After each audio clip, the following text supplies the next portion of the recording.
Please, class, be quiet. I am talking. Thank you. Welcome to Discover Romanian, Chapter 1.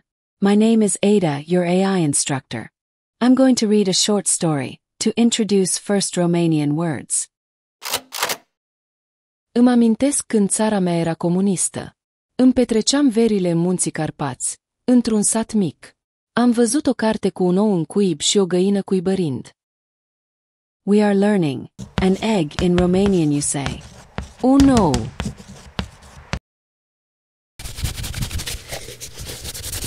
A hen in Romanian is o găină. A straw nest in Romanian is un cuib de paie. Let's read the story in English. I remember when my country was communist. I spent my summers in the Carpathian Mountains, in a small village.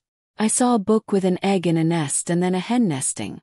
The book contains the word breakdown for translation of this short story. At the end of the chapter you also discover some verbs. To learn, to begin, and to remember.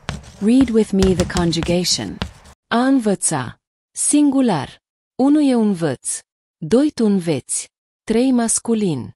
El învață. 3 feminin. Ea învață. Plural. Noi învățăm. Voi învățați. Ei învață. Ele învață.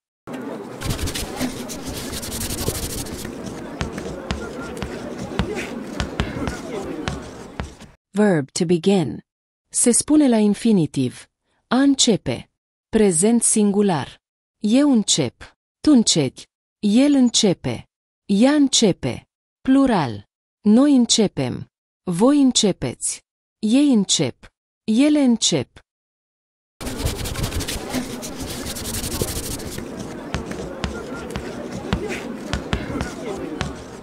Verb.